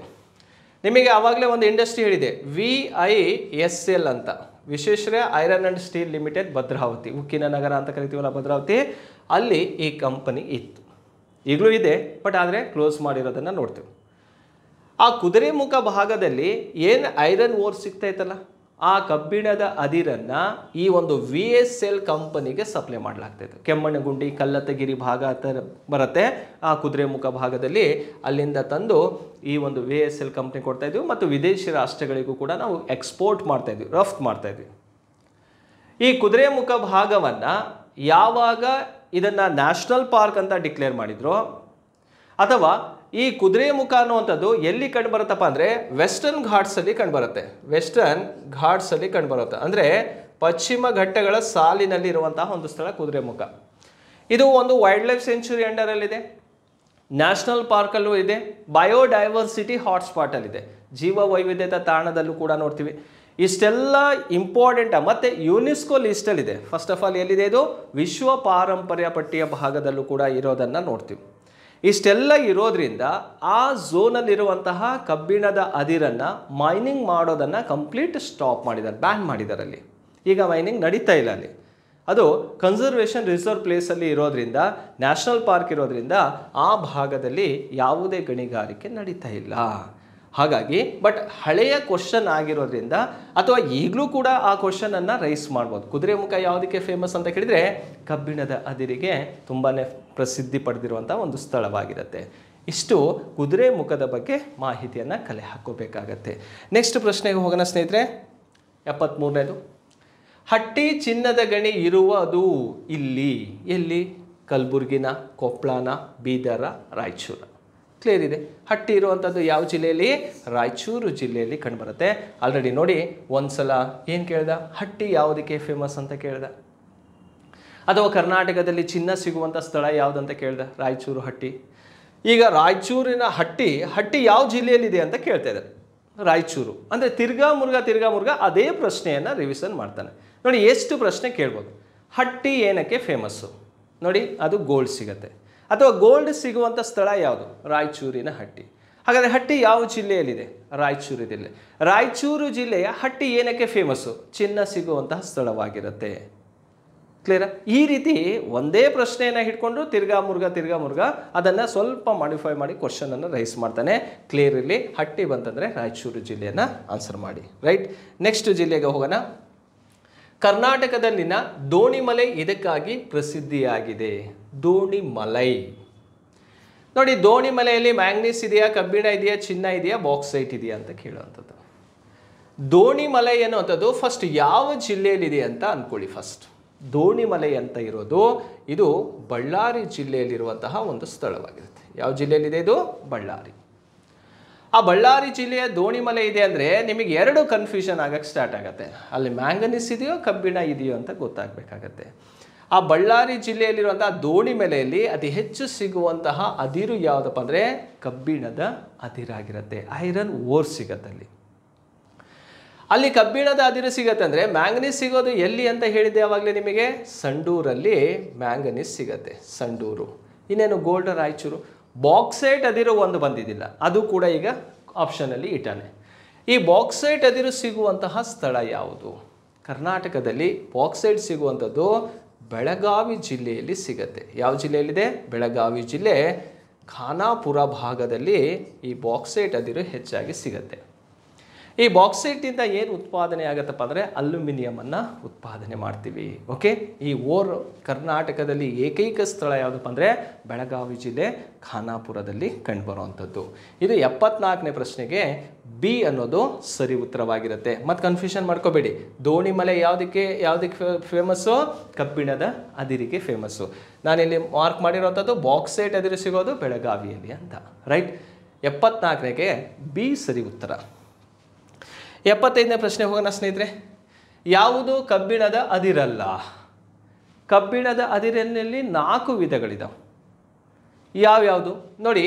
ಹೆಮಲೈಟ್ ಅಂತ ಇದೆ. ಹೆಮಟೈಟ್ ಅದು ಆ್ಯಕ್ಚುಲಿ ಹೆಮಟೈಟ್. ಮ್ಯಾಗ್ನೆಟೈಟ್ ಅಂತ ಇದೆ, ಲಿಮೋಟೈಟ್ ಅಂತ ಇದೆ, ಸಿನಾಬಾರ್ ಅಂತ ಇದೆ. ಯಾವುದು ಕಬ್ಬಿಣದ ಅದಿರ್ ಅಲ್ಲ ಅಂತೇಳಿ ಕೇಳಿದ್ದಾರೆ. ನೋಡಿ, ಹೆಮ್ಲೈಟ್ ಅಥವಾ ಹೆಮಟೈಟ್ ಅಂತ ಕರಿತೀವಿ, ಮ್ಯಾಗ್ನೆಟೈಟ್ ಅಂತ ಕರಿತೀವಿ, ಲಿಮೋನೈಟ್ ಅಂತ ಕರಿತೀವಿ, ಲಿಮೋನೈಟ್. ಇನ್ನೊಂದು ಸಿನಾಬಾರ್ ಅಂತ ಇದೆ. ಇದಕ್ಕೆ ಸರಿಯಾದಂಥ ಉತ್ತರ ಯಾವುದಪ್ಪ ಅಂದರೆ ಸಿನಾಬಾರ್ ಅನ್ನುವಂಥದ್ದು ಸರಿಯಾಗಿರುವಂಥ ಉತ್ತರ. ಇದನ್ನು ಈ ಕಡೆ ಕ್ಲಿಯರ್ ಮಾಡಿಬಿಡ್ತೀನಿ, ನಿಮಗೆ ನೋಡ್ಕೋಬೇಡಿ. ಕಬ್ಬಿಣದ ಅದಿರಿನಲ್ಲಿ 4 ವಿಧ. ಒಂದು ಹೆಮಟೈಟ್ ಅಂತ, ಹೆಮಟೈಟ್. ಎರಡನೇದು ಮ್ಯಾಗ್ನೆಟೈಟ್ ಅಂತ, ಮ್ಯಾಗ್ನೆಟೈಟ್. ಮೂರನೇದು ಲಿಮೋನೈಟ್ ಅಂತ, ಲಿಮೋನೈಟ್. ನಾಲ್ಕನೇದು ಸಿಡಾರೈಟ್ ಅಂತ, ಸಿಡಾರೈಟ್ ಅಂತ. ಸೊ ಈ 4ರಲ್ಲಿ ಯಾವುದು ಸರಿಯಾಗಿರುತ್ತೆ? ಲಿಮೋನೈಟು, ಮ್ಯಾಗ್ನೆಟೈಟು. ಇಲ್ಲಿ ಸ್ವಲ್ಪ ಸ್ಪೆಲ್ಲಿಂಗ್ ಕರೆಕ್ಷನ್ ಆಗಿದೆ, ಟೈಪಿಂಗಲ್ಲಿ ವೇರಿಯೇಷನ್ ಆಗಿದೆ ಅಷ್ಟೇ, ಬೇರೆ ಏನಲ್ಲ. ನೋಡಿ, ಹೆಮಟೈಟ್, ಮ್ಯಾಗ್ನೆಟೈಟ್, ಲಿಮೋನೈಟ್ ಮತ್ತು ಸಿಡರೈಟ್ ಅಂತ ಕಂಡುಬರುತ್ತೆ. ಸಿನಾಬಾರ್ ಅನ್ನೋದು ಇದಕ್ಕೆ ಯಾವುದು ಅಂತ, ಕಬ್ಬಿಣದ ಅದಿರಲ್ಲ ಅಂತ ಕೇಳಿದರೆ ಸಿನಾಬಾರನ್ನು ಆನ್ಸರ್ ಮಾಡಿ. ಸರಿ, ಈ 4 ಅದಿರಿನ ಇಂಪಾರ್ಟೆಂಟ್ ಏನು? ಫಸ್ಟ್ ಕ್ವಾಲಿಟಿ ಅದಿರು ಯಾವುದಪ್ಪ ಅಂದರೆ ಮ್ಯಾಗ್ನೆಟೈಟ್. ಉತ್ತಮ ದರ್ಜೆಯ ಕಬ್ಬಿಣದ ಅದಿರು first quality magnetite. Second quality haematite. ಮೂರನೇ ಕ್ವಾಲಿಟಿ ಲಿಮೋನೈಟ್. ಫೋರ್ತ್ ಕ್ವಾಲಿಟಿ ಯಾವುದಪ್ಪ ಅಂದರೆ ಸಿಡರೈಟ್. ಉತ್ತಮ ದರ್ಜೆಯ ಕಬ್ಬಿಣದ ಅದಿರು ಯಾವುದಂತ ಕೇಳಿದರೆ ಮ್ಯಾಗ್ನೆಟೈಟ್ ಹಾಕಿ. ಕೆಳ ದರ್ಜೆಯ ಕಬ್ಬಿಣದ ಅದಿರು ಯಾವುದಂತ ಕೇಳಿದರೆ ಸಿಡರೈಟ್ ಅಂತ ಹಾಕಬೇಕು. 4 ಕೂಡ ಯಾವುದರ ಅದಿರಾಗಿರುತ್ತೆ? ಕಬ್ಬಿಣದ ಅದಿರಾಗಿರುತ್ತವೆ. ಇದು ಕೂಡ ಕ್ವಶನ್ ಆಗಿ ತಗೊಂಡಿದ್ದಾನೆ. 75ಗೆ ಡಿ ಸರಿಯಾದಂಥ ಉತ್ತರ. 76ನೇ ಪ್ರಶ್ನೆಗೆ ಹೋಗೋಣ. ಕರ್ನಾಟಕದಲ್ಲಿ ತಾಮ್ರ ಸಿಗುವಂಥ ಜಿಲ್ಲೆಗಳು ಯಾವುದು? ಆವಾಗಲೇ ಹೇಳಿದೆ ನಿಮಗೆ, ಚಿತ್ರದುರ್ಗ ಜಿಲ್ಲೆಯಲ್ಲಿ ತಾಮ್ರ ಸಿಗತ್ತೆ ಇಂಗಳದಾಳು ಎಂಬ ಸ್ಥಳದಲ್ಲಿ. ಈಗ ಮೂರು ಜಿಲ್ಲೆಗಳನ್ನು ಕೊಟ್ಬಿಟ್ಟಿದ್ದಾನೆ, ಅದನ್ನು ನಾವು ಹುಡುಕ್ಬೇಕು. ಫಸ್ಟು ಚಿತ್ರದುರ್ಗ ಎಲ್ಲರೂ ಇದೆ ಅಂತ ಹುಡ್ಕೊಂಡ್ರೆ ನಿಮಗೆ ಈಸಿಯಾಗಿರುವಂಥ ಆನ್ಸರ್ ನಿಮಗೆ ಸಿಕ್ಬಿಡತ್ತೆ. ಎಲ್ಲಿದೆ ಚಿತ್ರದುರ್ಗ ನೋಡಿ, ಈ ಭಾಗದಲ್ಲಿ ಕಾಣಿಸುತ್ತೆ ಚಿತ್ರದುರ್ಗ ಜಿಲ್ಲೆ. ಒಂದು ಚಿತ್ರದುರ್ಗ ಜಿಲ್ಲೆ ಇದೆ, ಇನ್ನೊಂದು ಹಾಸನ ಜಿಲ್ಲೆ ಇದೆ, ಇನ್ನೊಂದು ಗುಲ್ಬರ್ಗ ಜಿಲ್ಲೆ ಕಂಡುಬರುತ್ತೆ. ನೋಡಿ, ಈ ಮೂರು ಜಿಲ್ಲೆಗಳು ಯಾವ ಅದಿರಿಗೆ ಫೇಮಸ್ಸು ಅಂತ ಕೇಳಿದಾಗ ತಾಮ್ರ ಅದಿರು ಸಿಗುವಂತಹ ಪ್ರಮುಖ ಸ್ಥಳಗಳಾಗಿರ್ತವೆ. ಚಿತ್ರದುರ್ಗ, ಹಾಸನ ಮತ್ತು ಕಲಬುರಗಿ ಭಾಗದಲ್ಲೂ ಕೂಡ ಈ ತಾಮ್ರದ ನಿಕ್ಷೇಪಗಳು ಇರುವಂತಹ ಜಿಲ್ಲೆ ಕರ್ನಾಟಕಕ್ಕೆ ಸಂಬಂಧಪಟ್ಟಂತೆ ನೋಡಬೇಕಾಗತ್ತೆ. 76ನೇ ಪ್ರಶ್ನೆಗೆ ಸಿ ಅನ್ನೋದು ಸರಿ ಉತ್ತರವಾಗಿರುತ್ತೆ. 77ನೇ ಪ್ರಶ್ನೆಗೆ ಹೋಗೋಣ. ಹೊಂದಿಸಿ ಬರೆಯೋದ್ರಲ್ಲಿದೆ. ಒಂದು ಅಲ್ಯೂಮಿನಿಯಂ ಇದೆ, ಕಬ್ಬಿಣ ಇದೆ, ಚಿನ್ನ ಇದೆ, ಕ್ರೋಮಿಯಂ ಅಂತ ಇದೆ. ಅವು ಸಿಗುವಂತಹ ಸ್ಥಳಗಳು ಯಾವುದು? ನೋಡಿ ಸ್ನೇಹಿತರೆ, ಅಲ್ಯೂಮಿನಿಯಂ ಅನ್ನುವಂಥದ್ದು ಎಲ್ಲಿದೆ ಅಂತ ಆವಾಗಲೇ ಹೇಳಿಬಿಟ್ಟಿದ್ದೀನಿ, ಬೆಳಗಾವಿ ಫೇಮಸ್ ಇರುವಂಥದ್ದು. ಅಲ್ಯೂಮಿನಿಯಂ ಅಂದರೆ ಬಾಕ್ಸೈಟ್ ಅದಿರು ಸಿಗುವಂಥದ್ದು. ಇನ್ನೇನು ಕಬ್ಬಿಣದ ಅದಿರು ಸಿಗುವಂಥ ಜಿಲ್ಲೆ ಯಾವುದು? ಬಳ್ಳಾರಿ ಜಿಲ್ಲೆಯಲ್ಲಿದೆ. ಚಿನ್ನ ಸಿಗುವಂಥ ಜಿಲ್ಲೆ ಯಾವುದು? ರಾಯಚೂರು. ಕ್ರೋಮಿಯಂ ಸಿಗುವಂಥ ಕರ್ನಾಟಕದ ಜಿಲ್ಲೆ ಯಾವುದಪ್ಪ ಅಂದರೆ ಹಾಸನ. ಇಲ್ಲಿ ಅಲ್ಯೂಮಿನಿಯಂ ಹೇಳಿದ್ದೆ, ಗೋಲ್ಡ್ ಆಗಿತ್ತು ಮತ್ತು ಐರನ್ ಓರ್ ಆಗಿತ್ತು. ಈಗ ಕ್ರೋಮಿಯಂ ಅನ್ನುವಂಥದ್ದು ಹೊಸ ಮಿನರಲ್ ಸಿಕ್ ನಮಗೆ. ಅದು ಎಲ್ಲಿದೆ ಅಂತ ಕೇಳಿದರೆ ಹಾಸನದಲ್ಲಿ ಕಂಡುಬರುವಂಥದ್ದು ಕ್ರೋಮಿಯಂ ಅಂತದ್ದು, ಅಥವಾ ಕ್ರೋಮೈಟ್ ಅನ್ನುವಂಥದ್ದು ಎಲ್ಲಿದೆ ಅಂತ ಕೇಳಿದರೆ ಹಾಸನದಲ್ಲಿ ಕಂಡುಬರುತ್ತೆ. ಸೊ ಇನ್ನೊಂದು ನೆನಪಲ್ಲಿ ಇಟ್ಕೊಳ್ಳಿ, ಲೀಥಿಯಂ ಎಲ್ಲಿದೆ ಅಂತ ಕೇಳ್ಬೋದು. ಲೀಥಿಯಂ ಕರ್ನಾಟಕದಲ್ಲಿ ಲೀಥಿಯಂ ಸಿಗುವಂಥ ಜಿಲ್ಲೆ ಮಂಡ್ಯ. ಹಾಗೆ ಕರ್ನಾಟಕದಲ್ಲಿ ಯುರೇನಿಯಂ ಸಿಗುವಂಥ ಜಿಲ್ಲೆ ಯಾವುದಪ್ಪ ಅಂದರೆ ಯಾದಗಿರಿ. ಆ ಯಾದಗಿರಲ್ಲಿ ಎಲ್ಲಿ ಸಿಗತ್ತಪ್ಪ ಅಂದರೆ ಗೋಗಿ ಎಂಬ ಸ್ಥಳದಲ್ಲಿ ಸಿಗತ್ತೆ. ಇವನ್ನು ನೆನಪಲ್ಲಿ ಇಟ್ಕೊಳ್ಳಿ. ಲೀಥಿಯಂ ಮತ್ತು ಇನ್ನೊಂದು ಯಾವುದು? ಯುರೇನಿಯಂ ಸಿಗುವಂಥ ಕರ್ನಾಟಕದ ಸ್ಥಳಗಳು ಯಾವುದು ಅಂತ. ಸೊ ಇದು 77ನೇ ಪ್ರಶ್ನೆಗೆ ಸರಿಯಾದಂಥ ಉತ್ತರ ಯಾವುದಂತ ಗೊತ್ತಾಯಿತು. ನೋಡಿ, ಕರ್ನಾಟಕದ ಏಕೈಕ ಪೆಟ್ರೋಲಿಯಂ ಸಂಸ್ಕರಣಾ ಘಟಕ ರಿಫೈನರಿ ಸೆಂಟರ್ ಎಲ್ಲಿದೆ ಅಂತ ಕೇಳಿದರೆ ಅದಿರುವಂಥದ್ದು ಮಂಗಳೂರಿನಲ್ಲಿ ಕಂಡುಬರುತ್ತೆ. ಇದು ಕರ್ನಾಟಕದ ಏಕೈಕ ತೈಲ ಸಂಸ್ಕರಣಾ ಘಟಕವಾಗಿರುತ್ತೆ. ಇರುವಂಥದ್ದು ಎಲ್ಲಿ? ಮಂಗಳೂರಿನಲ್ಲಿ ಕಂಡುಬರುತ್ತೆ. ರೈಟ್. ನೆಕ್ಸ್ಟ್ 78ನೇ ಪ್ರಶ್ನೆಗೆ ಹೋಗೋಣ. ನೋಡಿ, 79 ಕ್ವಶನ್. ಕೈಗಾ ಸ್ಥಾವರ ಒಂದು ಏನು ಅಂತ ಕೇಳಿದಾನೆ. ಅದು ಜಲವಿದ್ಯುತ್ ಸ್ಥಾವರನ? ಅದಂತೂ ಅಲ್ಲ. ಶಾಖ ವಿದ್ಯುತ್ ಸ್ಥಾವರ? ಅದು ಕೂಡ ಅಲ್ಲ. ಸೌರ ವಿದ್ಯುತ್ ಸ್ಥಾವರ? ಅದು ಕೂಡ ಅಲ್ಲ. ಯಾವುದು ಸರಿ ಅಂತ ಕೇಳಿದರೆ ಅಣು ವಿದ್ಯುತ್ ಸ್ಥಾವರ, ನ್ಯೂಕ್ಲಿಯರ್ ಪವರ್ ಪ್ಲಾಂಟ್ ಅಂತಲೇ ಕರಿತೀವಿ. ಯಾವುದನ್ನು? ಕೈಗಾ ಅಣು ವಿದ್ಯುತ್ ಸ್ಥಾವರವಾಗಿರುತ್ತೆ. ನೆಕ್ಸ್ಟ್ ಹೋಗೋಣ.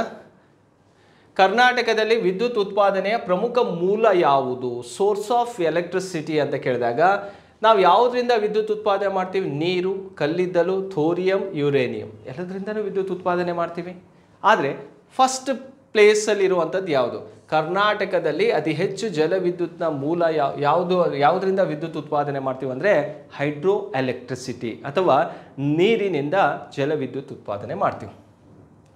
ಅಂದರೆ ನದಿಗಳಿಗೆ ಅಡ್ಡಲಾಗಿ ಜಲಾಶಯಗಳನ್ನು ನಿರ್ಮಾಣ ಮಾಡ್ತೀವಿ.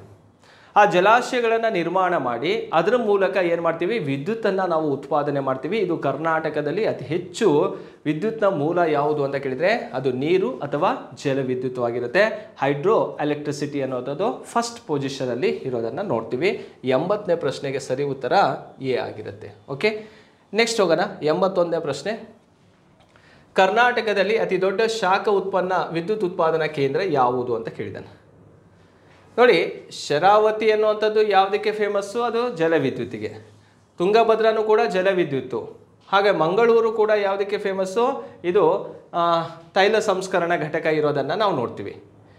ಕರ್ನಾಟಕದಲ್ಲಿ ಅತಿ ದೊಡ್ಡ ಶಾಖ ಉತ್ಪನ್ನ ವಿದ್ಯುತ್ ಶಕ್ತಿ ಕೇಂದ್ರ ಯಾವುದಪ್ಪ ಅಂದರೆ ರಾಯಚೂರು ಜಿಲ್ಲೆ. ಆ ರಾಯಚೂರು ಜಿಲ್ಲೆಯಲ್ಲಿರುವಂತಹ ಶಾಖ ವಿದ್ಯುತ್ ಉತ್ಪಾದನಾ ಕೇಂದ್ರವನ್ನು RTPS ಅಂತ ಕರಿತೀವಿ. RTPS ಅಂದರೆ ಏನು? ರಾಯಚೂರು ಥರ್ಮಲ್ ಪವರ್ ಸ್ಟೇಷನ್ ಅಂತಾನೆ. ಈ ರಾಯಚೂರು ಥರ್ಮಲ್ ಪವರ್ ಸ್ಟೇಷನ್ ಇದೆಯಲ್ಲ, ಇದು ಕರ್ನಾಟಕದ ಅತಿ ದೊಡ್ಡ ಶಾಖ ವಿದ್ಯುತ್ ಉತ್ಪಾದನಾ ಕೇಂದ್ರವಾಗಿರುತ್ತೆ. ಹಾಗೆ ಕರ್ನಾಟಕದ ಮೊಟ್ಟ ಮೊದಲ ಶಾಖ ವಿದ್ಯುತ್ ಉತ್ಪಾದನಾ ಕೇಂದ್ರ ಯಾವುದಂತ ಕೇಳಿದ್ರು ಇದೇ RTPS ಆಗಿರುತ್ತೆ. First and highest thermal electricity production place in Karnataka ಅಂತ ಕೇಳಿದಾಗ ಅದು ರಾಯಚೂರು RTPS ಆಗಿರುತ್ತೆ. ಇದು ನಮಗೆ ಗೊತ್ತಿರಬೇಕಾಗತ್ತೆ. ನೆಕ್ಸ್ಟ್ 82ನೇ ಪ್ರಶ್ನೆಗೆ ಹೋಗೋಣ ಸ್ನೇಹಿತರೆ. ಕರ್ನಾಟಕದಲ್ಲಿ ಉಷ್ಣ ವಿದ್ಯುತ್ ಸ್ಥಾವರಗಳು ಇಲ್ಲಿವೆ. ಶಾಖ ವಿದ್ಯುತ್ ಅಂದ್ರೂ ಕೂಡ ಅದೇನೆ, ಉಷ್ಣ ವಿದ್ಯುತ್ ಅಂತ ಕರೆದ್ರು ಅದೇನೆ.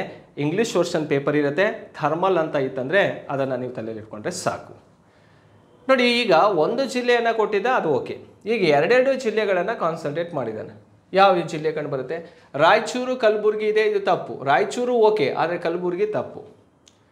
ಕಲಬುರಗಿ ಬಳ್ಳಾರಿ ಅಂತ ಇದೆ, ಅದು ಕೂಡ ತಪ್ಪು. ಬಳ್ಳಾರಿ ಸರಿ, ಆದರೆ ಕಲಬುರಗಿ ತಪ್ಪು. ಇಲ್ಲ, ಆಲ್ರೆಡಿ ಹೇಳಿದ್ದೇನೆ. ಬಳ್ಳಾರಿ ಕೊಪ್ಪಳ, ಬಳ್ಳಾರಿ ಓಕೆ, ಆದರೆ ಕೊಪ್ಪಳ ತಪ್ಪು. ಸರಿ ಉತ್ತರ ಯಾವುದು? ರಾಯಚೂರು ಮತ್ತು ಬಳ್ಳಾರಿಯಲ್ಲಿ ಈ ಒಂದು ಉಷ್ಣ ವಿದ್ಯುತ್ ಸ್ಥಾವರ ಇದೆ. ರಾಯಚೂರಿನಲ್ಲಿರೋದು ಯಾವುದು?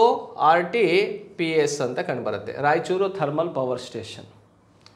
ಬಳ್ಳಾರಿಯಲ್ಲಿರೋದು ಯಾವುದು? BTPS ಅಂತ ಕರಿತೀವಿ, ಬಳ್ಳಾರಿ ಥರ್ಮಲ್ ಪವರ್ ಸ್ಟೇಷನ್. ಆ ಬಳ್ಳಾರಿಯಲ್ಲಿ ಕುಡಿತೀನಿ ಎಂಬ ಸ್ಥಳದಲ್ಲಿ ಕಂಡುಬರುತ್ತೆ ಈ ಒಂದು ವಿದ್ಯುತ್ ಉತ್ಪಾದನಾ ಕೇಂದ್ರವನ್ನು ನೋಡ್ತೀವಿ. KTPS ಅಂತ ಕಂಡುಬರುತ್ತೆ, KTPS ಕೂಡಿಗಿ ಥರ್ಮಲ್ ಪವರ್ ಪ್ಲಾಂಟ್ ಅಂತ ಕರಿತೀವಿ, ಕೂಡಿಗಿ. ನೆಕ್ಸ್ಟ್ UTPS ಅಂತ ಬರುತ್ತೆ, ಉಡುಪಿ ಥರ್ಮಲ್ ಪವರ್ ಸ್ಟೇಷನ್ ಅಂತಲೇ ಕರಿತೀವಿ, UTPS. YTPS ಅಂತ ಬರುತ್ತೆ, YTPS Yermarus thermal power station ಅಂತ ಕರಿತೀವಿ, ರಾಯಚೂರಿನಲ್ಲಿ ಕಂಡುಬರುತ್ತೆ. ಈ RTPS ಇದೆಯಲ್ಲ, ಇದನ್ನು ಶಕ್ತಿ ನಗರ ಅಂತ ಕರೀತಾರೆ. ಇದು ನೆನಪಲ್ಲಿ ಇಟ್ಕೋಬೇಕು. ಯಾವ ಸ್ಥಳವನ್ನು ಶಕ್ತಿ ನಗರ ಅಂತ ಕರಿತೀವಿ ಅಂದರೆ ರಾಯಚೂರು RTPSಗೆ ಕರೆಯುವಂಥದ್ದು. BTPS ಅಂದರೆ ಬಳ್ಳಾರಿ, KTPS ಅಂದರೆ ಕೂಡ್ಗಿ, UTPS ಅಂದರೆ ಉಡುಪಿ, YTPS ಅಂದರೆ ಯರಮರಸ್ ರಾಯಚೂರಿನಲ್ಲಿ ಇರುವಂತಹ ಶಾಖ ವಿದ್ಯುತ್ ಉತ್ಪಾದನಾ ಕೇಂದ್ರವಾಗಿರುತ್ತೆ. ಇದಕ್ಕೆ ಸರಿ ಉತ್ತರ ಯಾವುದು? B 82. 83ನೇದಕ್ಕೆ ಹೋಗೋಣ ಸ್ನೇಹಿತರೆ. ಕೈಗಾ ಅಣು ವಿದ್ಯುತ್ ಶಕ್ತಿ ಸ್ಥಾವರ ಇರುವ ಜಿಲ್ಲೆ ಯಾವುದಂತ ಕೇಳಿದ. ನೋಡಿ, ಯಾವಾಗಲೇ ಕೈಗಾ ಅಂದರೆ ಏನಂತ ಕೇಳಿದ, ಅಥವಾ ಯಾವುದಕ್ಕೆ ಫೇಮಸ್ಸು ಅಂತ ಕೇಳಿದ. ಈಗ ನೋಡಿ, ಕೈಗಾ ಯಾವ ಜಿಲ್ಲೆಯಲ್ಲಿದೆ ಅಂತ ಕೇಳಿದ್ದಾನೆ. ಆ ಜಿಲ್ಲೆಯ ಮಾಹಿತಿಯನ್ನು ತೆಗೊಳ್ಳೋದಾದರೆ ಇದು ಉತ್ತರ ಕನ್ನಡ ಜಿಲ್ಲೆಯಲ್ಲಿರೋದೇ ಕೈಗಾ ಅಣು ವಿದ್ಯುತ್ ಸ್ಥಾವರ. ಕೈಗಾ ಎನ್ನುವಂಥದ್ದು ಉತ್ತರ ಕನ್ನಡ ಜಿಲ್ಲೆಯಲ್ಲಿದೆ. ಉತ್ತರ ಕನ್ನಡ ಜಿಲ್ಲೆ ಎಲ್ಲಿದೆ ಅಂತ ಎಕ್ಸಾಂಪಲ್ ಪ್ರಶ್ನೆ ಇದೆ. ಕಾರವಾರದ ಬಳಿ ಕಂಡುಬರುತ್ತೆ, ಕಾರವಾರ. ಹಾಗಾದರೆ ಈ ಕೈಗಾ ಅಣು ವಿದ್ಯುತ್ ಸ್ಥಾವರ ಉತ್ತರ ಕನ್ನಡ ಜಿಲ್ಲೆ ಕಾರವಾರದ ಬಳಿ ಕಂಡು ಬಂದರೆ ಯಾವ ನದಿ ಭಾಗದಲ್ಲಿದೆ ಅಂತ ಕೇಳಿದಾಗ ನೋಡಿ, ಕಾಳಿ ನದಿಯ ಭಾಗದಲ್ಲಿ ಇದೆ, ಕಾಳಿ ರಿವರ್ ಬ್ಯಾಂಕಲ್ಲಿದೆ. ಕಾಳಿ ನದಿಯ ಯಾವ ದಂಡೆಯಲ್ಲಿದೆ ಅಂತ ಕೇಳ್ತಾನೆ? ಎಡ ದಂಡೆಯ ಮೇಲಿದೆ, ಲೆಫ್ಟ್ ಬ್ಯಾಂಕಲ್ಲಿ ಕಂಡುಬರುತ್ತೆ. ಇದಿಷ್ಟು ಕೂಡ ಕರ್ನಾಟಕದಲ್ಲಿ ಎಷ್ಟು ಅಣು ವಿದ್ಯುತ್ ಸ್ಥಾವರ ಇದೆ ಅಂದರೆ ಒಂದೇ ಒಂದು. ಯಾವುದು? ಅದು ಕೈಗಾ ಅಣು ವಿದ್ಯುತ್ ಸ್ಥಾವರ. ಅದಕ್ಕೆ ಎಕ್ಸಾಮಲ್ಲಿ ಪ್ರಶ್ನೆಯಾಗಿ ತಗೊಳ್ತಾನೆ ಅದನ್ನು. ಕ್ಲಿಯರಾ? ಸೊ 83ನೇದಕ್ಕೆ ಎ ಸರಿ ಉತ್ತರವಾಗಿರುತ್ತೆ. ನೆಕ್ಸ್ಟ್ 84ನೇ ಪ್ರಶ್ನೆ ಹೋಗೋಣ. ಸುವರ್ಣ ಕ್ರಾಂತಿ ಯಾವುದಕ್ಕೆ ಸಂಬಂಧಿಸಿದೆ? ಸುವರ್ಣ ಕ್ರಾಂತಿ ಅಂದರೆ ತೋಟಗಾರಿಕೆಗಳಿಗೆ ಸಂಬಂಧಿತ, ಹಾರ್ಟಿಕಲ್ಚರ್ ರಿಲೇಟೆಡ್ ಆಗಿರುವಂಥದ್ದನ್ನು ಗೋಲ್ಡನ್ ರೆವಲ್ಯೂಷನ್ ಅಂತಲೇ ನಾವು ಕರಿತೀವಿ. ಸುವರ್ಣ ಕ್ರಾಂತಿ ಹಣ್ಣಿನ ಉತ್ಪಾದನೆಗೂ ಕೂಡ ಸಂಬಂಧಿಸಿರೋದಾಗಿರುತ್ತೆ, ತೋಟಗಾರಿಕೆಗೆ ಸಂಬಂಧಿಸಿರುವಂಥದ್ದು. ಮೀನುಗಾರಿಕೆಗೆ ಸಂಬಂಧಪಟ್ಟಂತೆ ಅಥವಾ ಮೀನು ಉತ್ಪಾದನೆಗೆ ಸಂಬಂಧಪಟ್ಟಂತೆ ಬ್ಲೂ ರೆವಲ್ಯೂಷನ್ ಅಂತ ಕರಿತೀವಿ, ನೀಲಿ ಕ್ರಾಂತಿ ಅಂತಲೇ ಕೂಡ ಕರಿತೀವಿ. ಅದು ನಮಗೆ ಗೊತ್ತಿರಬೇಕು.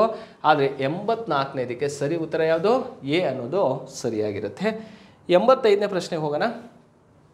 ಕರ್ನಾಟಕ ರಾಜ್ಯದಲ್ಲಿ ಗರಿಷ್ಠ ಪ್ರಮಾಣದಲ್ಲಿ ಉತ್ಪಾದನೆಯಾಗುವಂಥ ಕಾಫಿ ಯಾವುದು?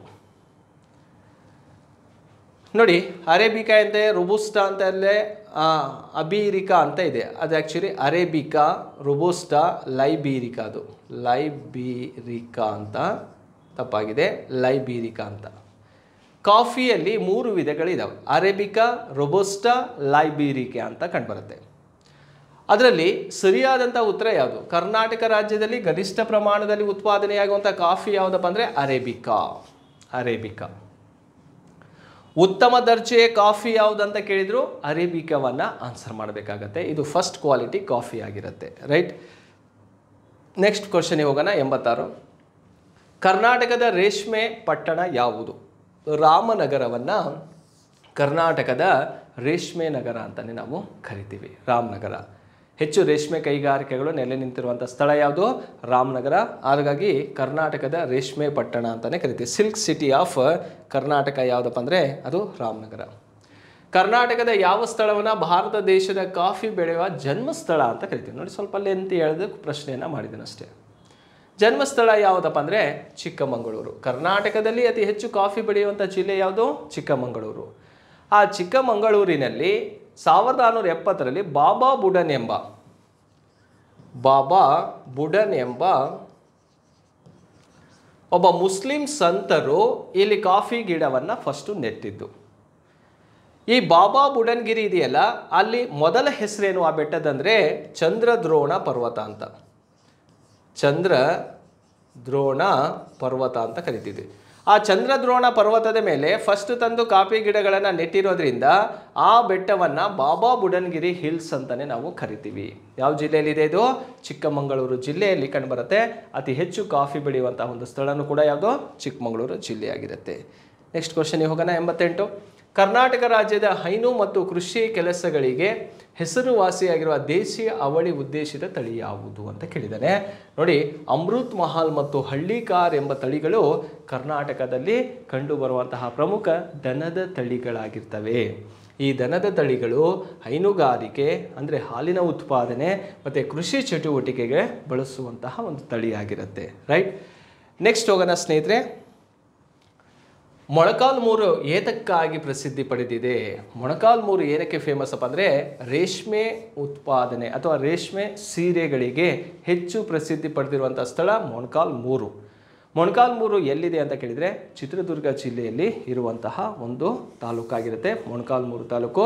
ಸೊ ರೇಷ್ಮೆಗೆ ಫೇಮಸ್ ಇರುವಂಥದ್ದು ಅಂದರೆ ರೇಷ್ಮೆ ಸೀರೆಗಳಿಗೆ ಪ್ರಸಿದ್ಧಿ ಪಡೆದಿರುವಂಥ ಸ್ಥಳ ಮೊಳಕಾಲ್ಮೂರು. ರೈಟ್. ನೆಕ್ಸ್ಟ್ ಹೋಗೋಣ. ಕಾಫಿ ಉತ್ಪಾದನೆಯಲ್ಲಿ ಮೊದಲ ಸ್ಥಾನದಲ್ಲಿರುವಂಥ ರಾಜ್ಯ ಯಾವುದು? ಭಾರತದಲ್ಲಿ ಅತಿ ಹೆಚ್ಚು ಕಾಫಿಯನ್ನು ಉತ್ಪಾದನೆ ಮಾಡುವಂಥ ರಾಜ್ಯ ಯಾವುದು? ಕರ್ನಾಟಕದಲ್ಲಿ ಉತ್ಪಾದನೆ ಮಾಡ್ತೀವಿ. ಅದರ ಜೊತೆ ಕೇರಳನೂ ಕೂಡ ಇದೆ, ಗೋವಾನೂ ಕೂಡ ಇದೆ, ಸ್ವಲ್ಪ ಭಾಗ ಮಹಾರಾಷ್ಟ್ರದಲ್ಲೂ ಇದೆ. ಬಟ್ ಟಾಪಲ್ಲಿರುವಂತಹ ಒಂದು ಸ್ಟೇಟ್ ಯಾವುದಪ್ಪ ಅಂದರೆ ಕರ್ನಾಟಕವಾಗಿರುತ್ತೆ. 90ಕ್ಕೆ ಎ ಸರಿಯಾಗಿರುವಂಥ ಉತ್ತರ. 91 ಕ್ವಶನ್ಗೆ ಹೋಗೋಣ. ತೊಗರಿ ಬೆಳೆ ನಿಗಮ ಕೇಂದ್ರ ಎಲ್ಲಿದೆ? ಅಂದರೆ ತೊಗರಿ ಬೋರ್ಡ್ ಎಲ್ಲಿದೆ ಅಂತ ಕೇಳಿರುವಂಥದ್ದು ಯಾವ ಜಿಲ್ಲೆಯಲ್ಲಿದೆಯಪ್ಪ ಅಂದರೆ ಕಲಬುರಗಿ ಜಿಲ್ಲೆಯಲ್ಲಿ ಕಂಡುಬರುತ್ತೆ. ಗುಲ್ಬರ್ಗ ಜಿಲ್ಲೆಯಲ್ಲಿ ಕಂಡುಬರುವಂಥದ್ದೇ ತೊಗರಿ. ಕರ್ನಾಟಕದಲ್ಲಿ ಅತಿ ಹೆಚ್ಚು ತೊಗರಿ ಬೆಳೆಯುವಂಥ ಜಿಲ್ಲೆ ಯಾವುದಂತ ಕೇಳಿದರೆ ಗುಲ್ಬರ್ಗ ಹಾಕಿ. ಭಾರತದಲ್ಲಿ ಅತಿ ಹೆಚ್ಚು ತೊಗರಿ ಬೆಳೆಯುವಂಥ ರಾಜ್ಯ ಕರ್ನಾಟಕ. ಭಾರತದಲ್ಲಿ ಅತಿ ಹೆಚ್ಚು ತೊಗರಿ ಬೆಳೆಯುವಂಥ ಜಿಲ್ಲೆ ಯಾವುದು ಅಂತ ಕೇಳಿದ್ರು ಕಲಬುರಗಿ ಜಿಲ್ಲೆಯನ್ನು ಆನ್ಸರ್ ಮಾಡಬೇಕಾಗತ್ತೆ. ನೆಕ್ಸ್ಟ್ ಹೋಗೋಣ. 92ನೇ ಪ್ರಶ್ನೆಗೆ. ಅತಿ ಹೆಚ್ಚು ಜೋಳ ಬೆಳೆಯುವಂಥ ಜಿಲ್ಲೆ ಯಾವುದು? ಕರ್ನಾಟಕದಲ್ಲಿ ಅತಿ ಹೆಚ್ಚು ಜೋಳ ಬೆಳೆಯುವಂತಹ ಜಿಲ್ಲೆ ಯಾವುದು ಅಂತ ಕೇಳಿದರೆ ನೋಡಿ, ಬಿಜಾಪುರ, ಧಾರವಾಡ, ಕಲಬುರಗಿ ಭಾಗದಲ್ಲಿ ಅತಿ ಹೆಚ್ಚು ಜೋಳವನ್ನು ಬೆಳೀತಾರೆ. ಹಾಗಾಗಿ ಎ ಅನ್ನೋದು ಇದಕ್ಕೆ ಸರಿಯಾದಂಥ ಉತ್ತರವಾಗಿರುತ್ತೆ. ನೆಕ್ಸ್ಟ್ ಪ್ರಶ್ನೆಗೆ ಹೋಗೋಣ ಸ್ನೇಹಿತರೆ. ಏಷ್ಯಾದ ಮೊದಲ ರೈಸ್ ಟೆಕ್ನಾಲಜಿ ಪಾರ್ಕ್ ಎಲ್ಲಿದೆ ಅಂತ ಕೇಳಿದರೆ ಸೊ ಅದಿರುವಂಥದ್ದು ಗಂಗಾವತಿಯಲ್ಲಿ ಕಂಡುಬರುತ್ತೆ, ಕೊಪ್ಪಳ ಜಿಲ್ಲೆಯಲ್ಲಿ. ಆ ಗಂಗಾವತಿ ಭಾಗದಲ್ಲಿ ಆ ಒಂದು ಸ್ಥಳದ ಹೆಸರೇನಪ್ಪ ಅಂದರೆ ಕಾರಟಗಿ ಅಂತ.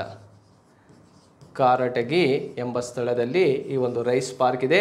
ಇದು ಏಷ್ಯಾದ ಮೊಟ್ಟ ಮೊದಲ ರೈಸ್ ಪಾರ್ಕ್ ಆಗಿರುತ್ತೆ. ಕಾರಟಗಿ, ಕೊಪ್ಪಳ ಜಿಲ್ಲೆ, ಗಂಗಾವತಿ ಭಾಗದಲ್ಲಿ. ನೆಕ್ಸ್ಟ್ ಹೋಗೋಣ.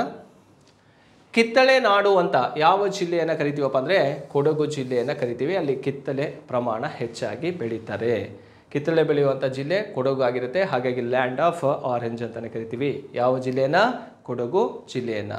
ಹಾಗೆ ಕೊಡಗು ಜಿಲ್ಲೆಯನ್ನು ಕರ್ನಾಟಕದ ಕಾಶ್ಮೀರ ಅಂತಲೂ ಕೂಡ ಕರಿತೀವಿ.